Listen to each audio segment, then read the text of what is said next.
¿No teme usted por su vida? Yo te puedo decir que cualquier cosa que a mí me pase, el país entero sabe que van a llamar a Fausto el Gato inmediatamente, porque yo me he caracterizado simplemente por ser un abogado serio, honesto, y enfrentando sobre todo a esa mafia a ese nivel y con la afectación que le he causado. Entonces, el día que a mí me pase algo, todo el mundo sabe de una vez en quién pensar.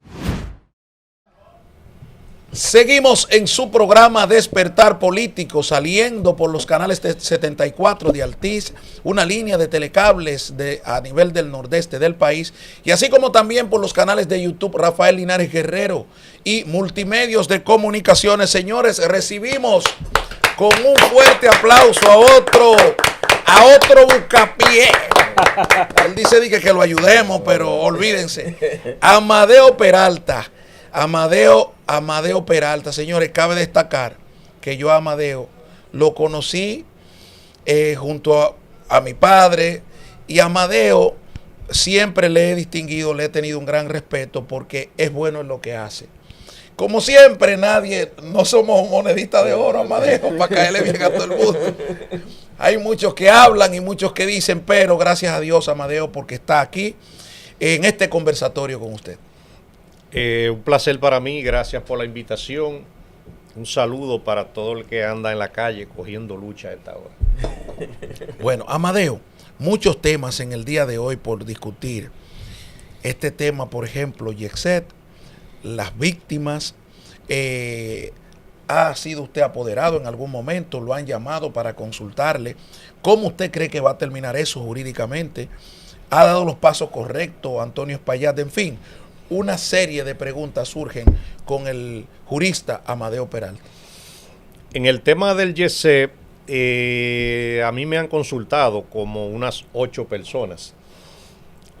Lo que sucede es que en el sistema, en el derecho que nosotros ejercemos, hay un mal de fondo. La gente no quiere pagar.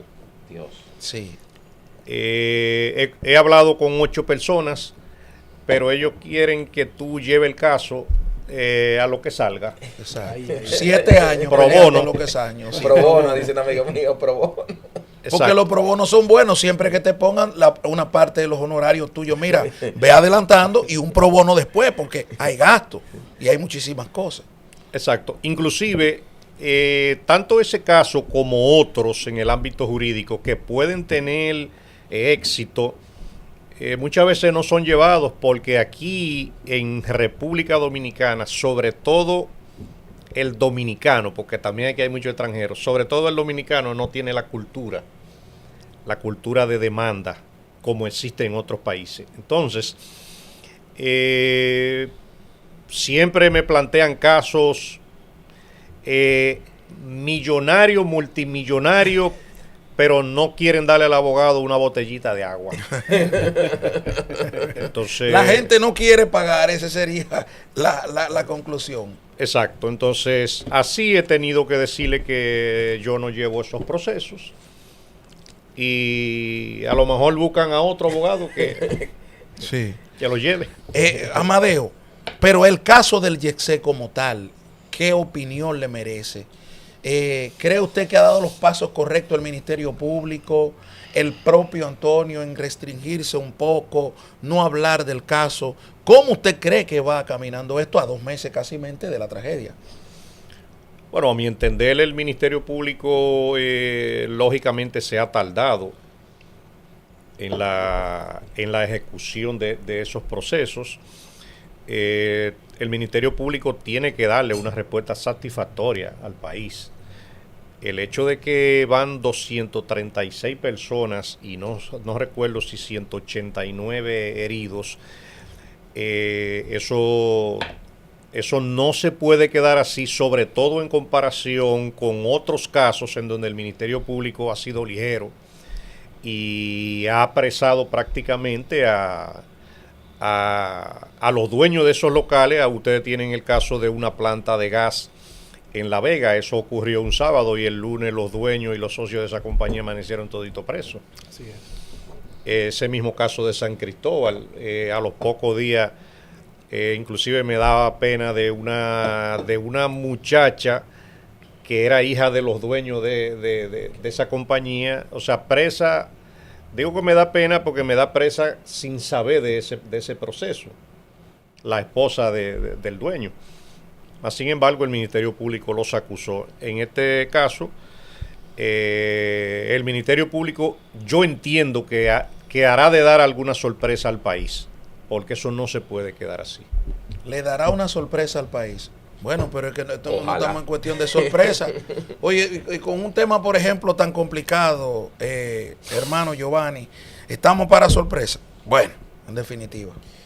Me gustaría, usted hace unos años tuvo una denuncia muy potente, diría yo, por decir algo, sobre una mafia que usted denunciaba en Punta Rusia, en el registro de títulos, y era todo un entramado. Desde esa denuncia que usted hizo hasta la fecha de hoy, ¿ha cambiado algo?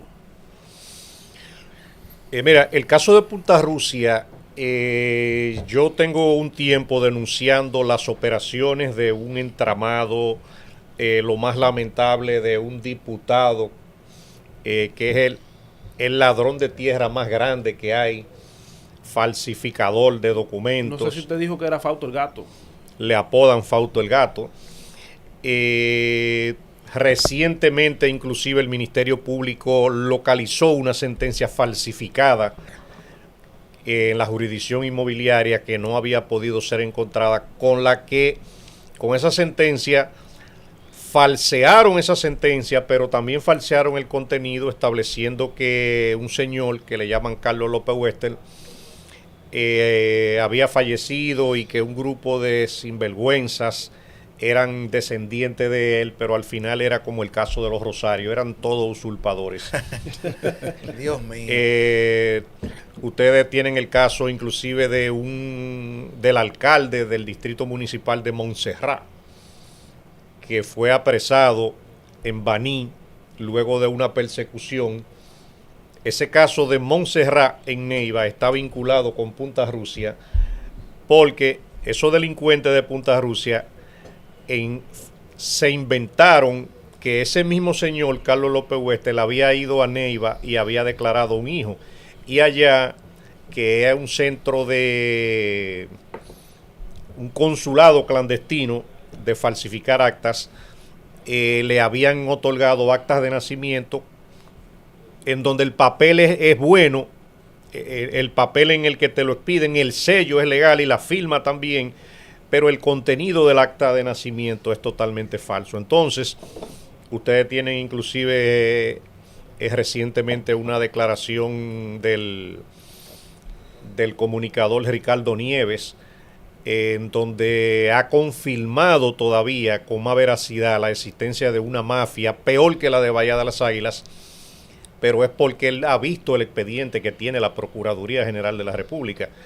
Y yo le digo, lo más increíble de ese caso de Punta Rusia, entre muchas rastrerías que han pasado allá, es como una sentencia, o sea, tan mal falsificada, tan mal hecha, fue aceptada en el registro de títulos y le cancelaron los títulos a esa gente. Pero algo inclusive que me preocupa también, digo, no que me preocupa, sino que me llama la atención, es ver colegas, digo, voy a retirar la palabra, gente que se hace llamar abogados, que lo que son es lacra, son ratreros, Dios, defendiendo todo ese tipo de vagamunderías, defendiendo atropellos que ocurrieron en Punta Rusia. Porque ahí se mete entonces la política, hijo de y una persona que lleva un proceso de la A hasta la Z, que se lo conoce perfecto, entonces esa persona termina siendo muchas veces lacerada por esta clase política, podríamos decir. Exacto. Al final de cuentas, todos esos ladrones de tierra y todos esos falsificadores, lo que hace también es que te ofrecen tierra, te ofrecen solar en la playa. Al final, como eso no es de ellos, es fácil para el que se ha robado algo decir lo tuyo está ahí.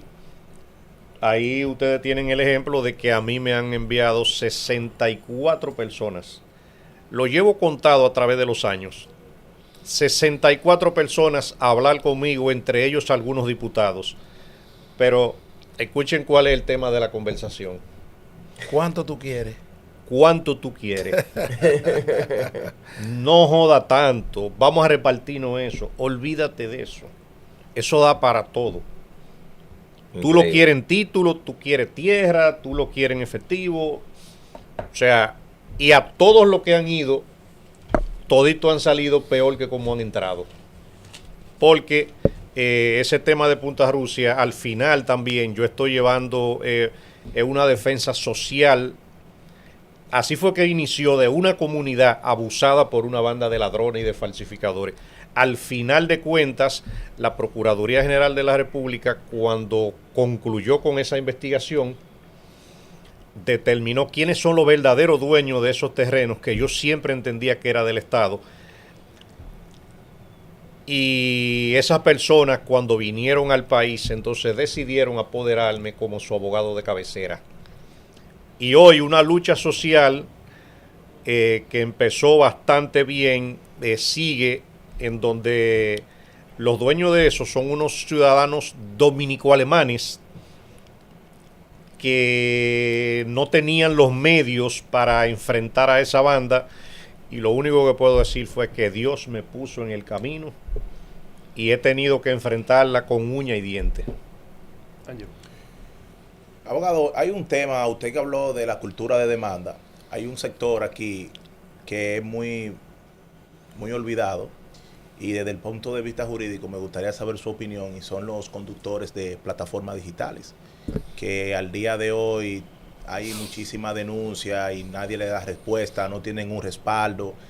Y revisando la ley del Intran, me gustaría saber si hay alguna protección, si tiene que ser desde el punto de vista laboral, desde el punto de vista de defensor del pueblo, o desde el punto de vista del Intran, que se le pueda buscar un bajadero y de una manera u otra apoyar a esos muchachos que hacen plataformas digitales como Pedido Ya, Uber, Drive, etcétera.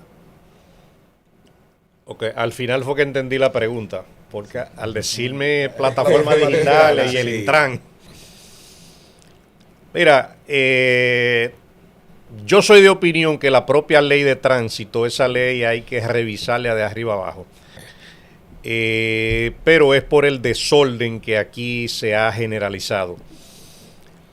Asimismo como esos jóvenes que trabajan en esas plataformas de Pedido Ya y Uber y toda esa cosa, son padres de familia, necesitan la protección del Estado, pero también aquí tiene que haber orden.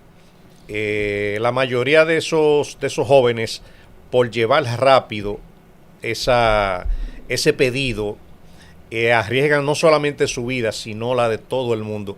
De hecho, yo veo con mucho temor en la calle cuando yo estoy parado en una fila. O sea, veo el carril que me queda a la derecha vacío y el que me queda a la izquierda, por la velocidad con que esa gente me pasan por el lado, en relación con cualquier persona que se lance a cruzar la calle. Y si esos jóvenes de igual modo no se ponen en orden, nosotros aquí vamos a seguir peor en el desorden. Entonces, yo te menciono la ley de tránsito, que prácticamente la ejecuta la DGC, pero también la dirige el Intran. Esa ley de tránsito prácticamente no establece cárcel para nadie por ningún hecho. Entonces, ahí está parte del desorden que nosotros tenemos. Fuera de aquí, el pasarse en rojo en un semáforo, eso es casi peor criminal, mi hermano. Casi peor que vender droga. Sí. Pero aquí, o sea, no sucede nada. Y el día que se implemente el que esa ley de tránsito, por lo menos le toque una semana preso a un conductor que ejecute un hecho grave, aquí se van a resolver muchas situaciones. El propio hecho de que un conductor mate a un transeúnte en la calle, esa ley de tránsito inclusive no es que le da mucha protección, porque hay que diferenciar dos cosas. Nadie quiere tener un accidente, pero hay personas que por el estado en que van lo provocan, por el exceso de velocidad, porque van pimpeados en droga, porque van borrachos. Entonces, a veces han sucedido casos donde un conductor ha matado a 4 o 5 personas, sí, y la ley de tránsito lo más que le puede atribuir son 3 años de prisión si acaso lo encuentran. Si se demuestra algún tipo de debilidad, de imprudencia en el conductor. Pero, Amadeo, vámonos a la papa caliente, como yo le llamo. Estos casos, por ejemplo, pulpo, coral, calamar y todas estas cosas, ¿usted cree que fueron casos para hacer justicia o circo mediático? Y por ahí mismo, dentro de todos esos casos, hay figuras poderosas.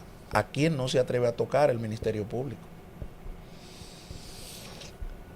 Bueno, en esos casos de corrupción, yo te pudiera decir que el 98% de los casos se quedaron impunes.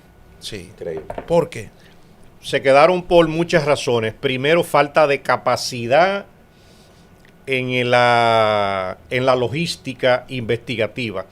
Segundo, cualquier proceso penal que no cuente con una auditoría de la Cámara de Cuentas está totalmente a la deriva. Y para la Cámara de Cuentas hacer una auditoría, ahí es que comienza la génesis del problema.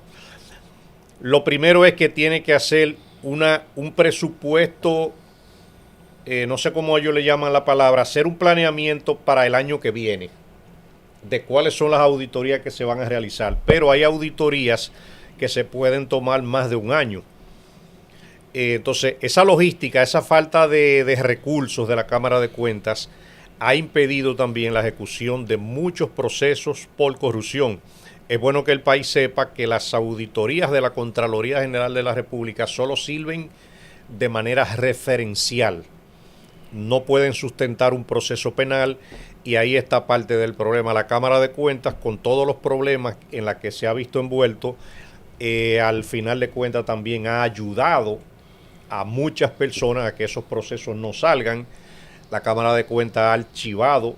Sí. Y hay muchas maneras de, con solamente no incluir una auditoría para el año que viene del ayuntamiento X en el país, ya con eso lo están ayudando. Pero si en el curso deciden hacer una auditoría en esa institución, ellos también tienen la facultad de archivarla, pero también tienen otra facultad, que es el que duran tanto tiempo en un proceso de revisión, que posteriormente también el proceso incluye enviársela al posible infractor para que él haga los reparos al informe de esa auditoría, y eso también esa persona puede tener plazos para responder eso. Y cuando tú le suma el tiempo, fácilmente van 3, 4 años. Y por eso el 98% de los expedientes de corrupción se van a quedar así. ¿Cuál usted cree que será el próximo escándalo de corrupción? Y aparte de esa pregunta, si usted tuviera de golpe y plumazo ahora mismo que meter 3 políticos presos, ¿cuáles serían esos? Son tantos que de verdad que no me decido por ninguno.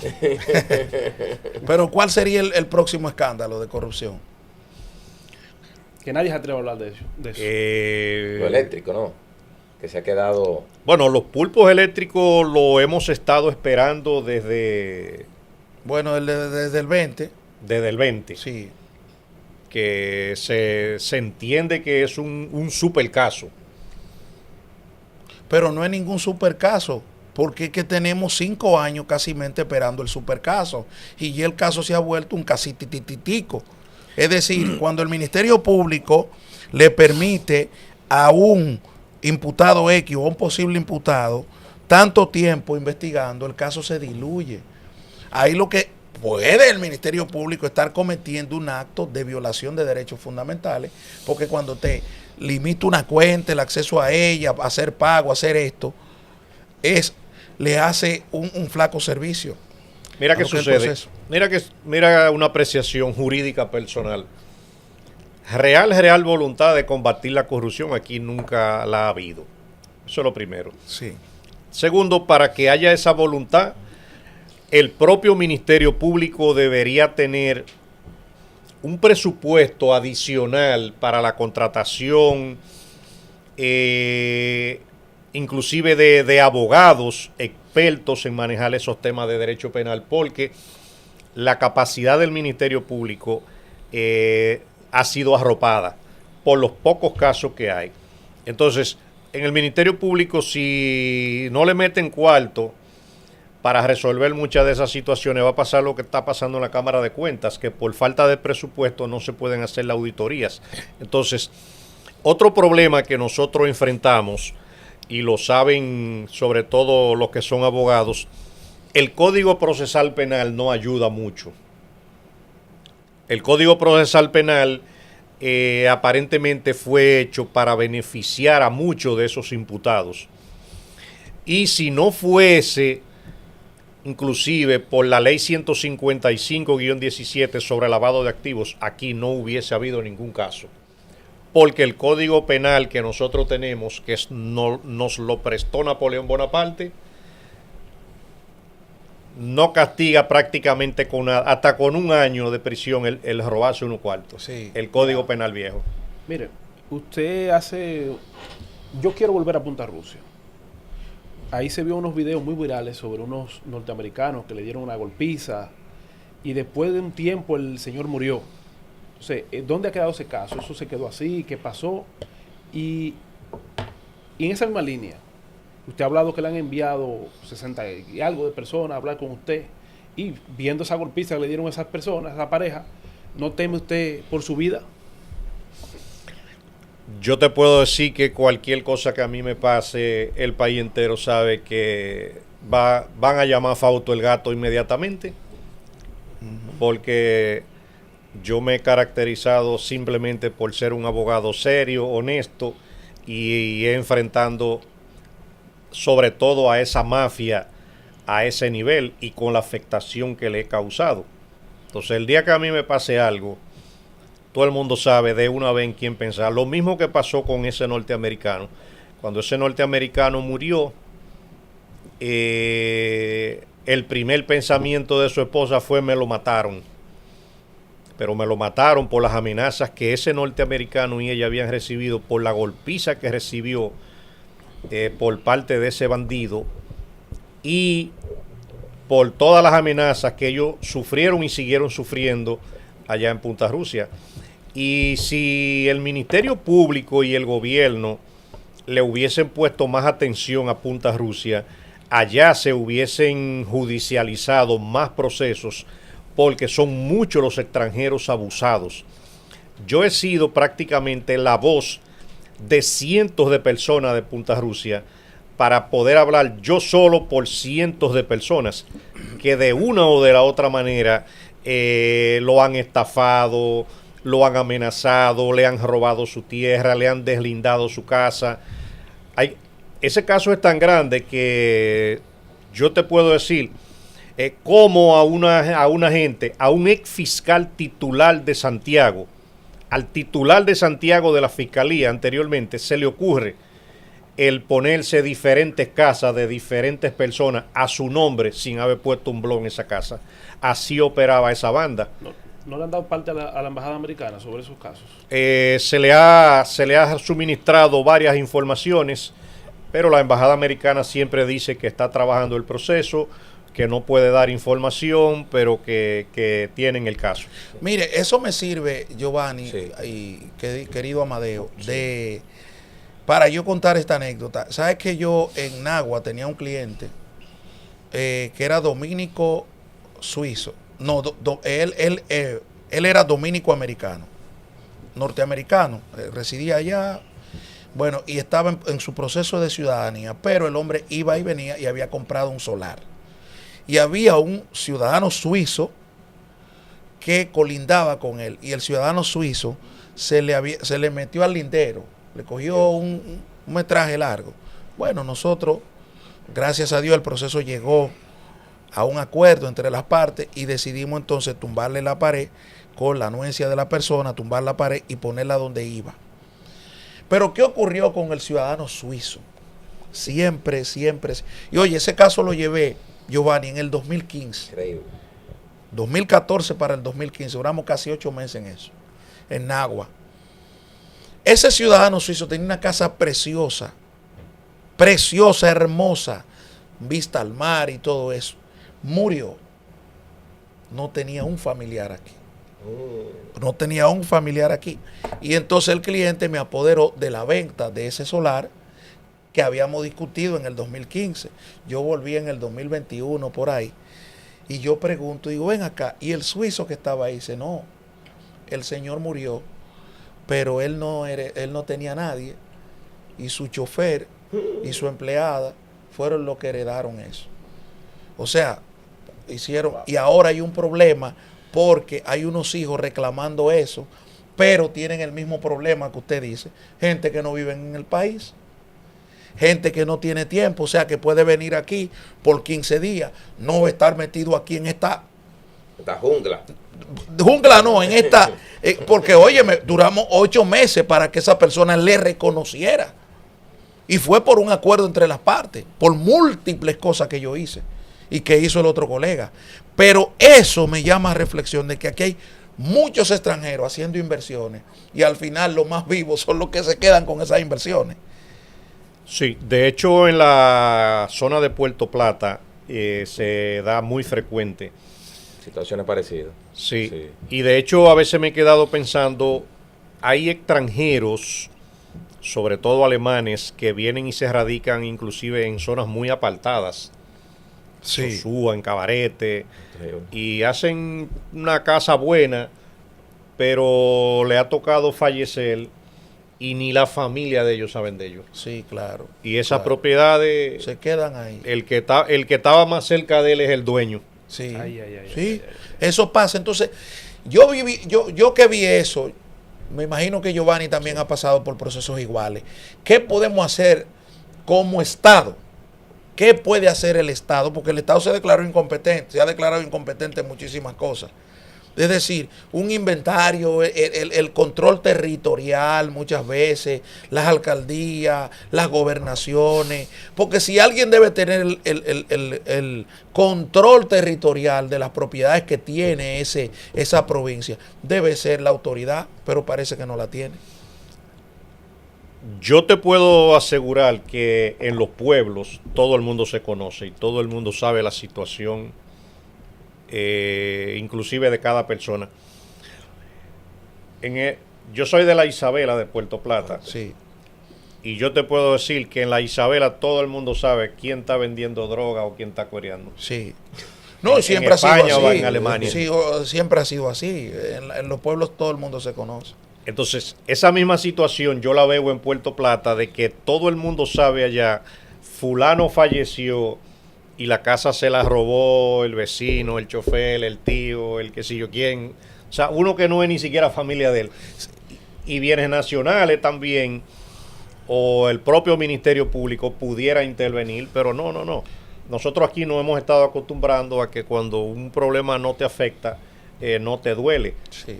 Y se va convirtiendo en una costumbre y al final cuando hay que pararla se pone más difícil. Amadeo, tú eres un abogado querido hermano Amadeo, tú eres un abogado del ejercicio, frecuentemente nos vemos en los tribunales. Ahora, a través de la decisión de la Suprema Corte de Justicia, ya por ejemplo los tribunales de la feria, todo se va a conocer de manera virtual, pero el alcance virtual es tan grande que ya los documentos, hasta en otras jurisdicciones, lo están haciendo de manera virtual. Quien te habla, que es un abogado también en ejercicio, entiendo que si bien es cierto, Amadeo, que tenemos que estar cerca de la tecnología, pero tampoco podemos de un día para otro hacer un cambio en el sistema judicial completo. ¿Cuál es tu opinión con esta situación? De esta justicia virtual. La justicia virtual es ilegal. Eso no está contemplado en ningún ordenamiento de las leyes de República Dominicana. Eso ha sido un invento que fue aceptado cuando la pandemia. Pero fuera de ahí, el que ejerce el derecho sabe que que para que haya un verdadero Estado de Derecho tú necesitas que el juez te vea, que tú puedas pasarle los documentos, que las personas puedan interactuar, puedan hablar.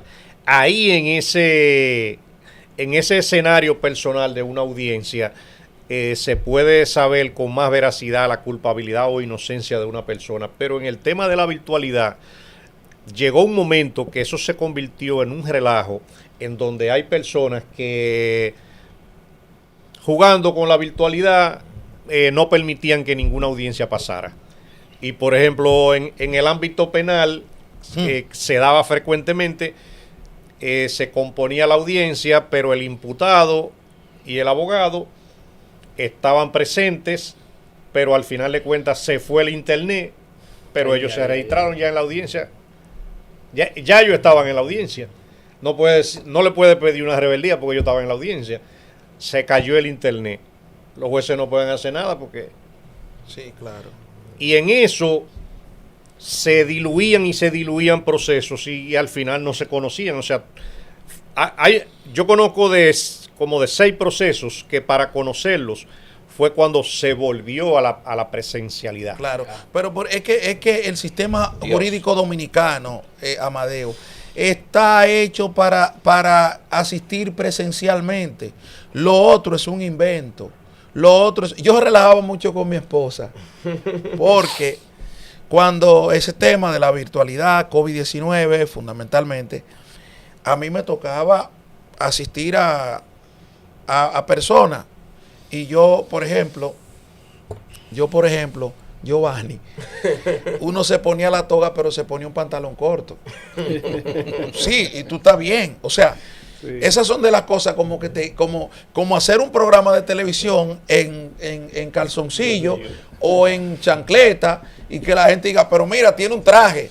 O sea, no te vende. Eso, y lo digo así, lo traigo así, para que como que se vea, es un relajo, sí, pero eso que dice Amadeo, se me fue el internet, pero se te va a propósito. Es decir, y ahí se le da larga ese proceso. ¿Quién termina perjudicado? El usuario. Final de la jornada, el usuario. Pero, fundamentalmente, Amadeo, yo creo, finalmente, porque Amadeo tiene varios compromisos, finalmente, ¿qué usted cree que ha sido el Ministerio Público en estos últimos años? ¿Ha logrado cambiar la cara de lo que antes existía o ha logrado avanzar en algo? El Ministerio Público ha avanzado un poquito en algo. Un poquito. Sí. Exacto. Al final de cuentas, el Ministerio Público sigue necesitando de personal idóneo. Hay muchos fiscales que son incapaces. Hay muchos fiscales que no saben hacer una investigación. Pero al final también es falta de recursos. También se necesita seguimiento a esos fiscales en cuanto a la calidad con la que depositan un proceso. Yo veo muchos procesos en los tribunales que se caen por cosas tan sencillas, sí, que casi un estudiante de derecho se la sabe. Y simplemente me preocupa cómo hay gente que hace y deshace, comete delitos y por errores del Ministerio Público se caen. Pero el día que ahí se implemente un control de calidad y una evaluación, hay muchos que saldrán del escenario y ojalá también que se contrate a personal más idóneo. Amadeo. Bueno, señores, las gracias a Amadeo Peralta por haber estado aquí con nosotros en Despertar Político. Sin lugar a dudas ha sido una conversación interesante.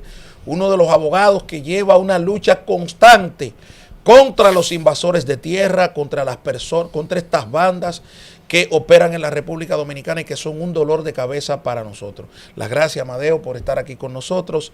Y a ustedes, sigan en sintonía con su espacio Despertar Político.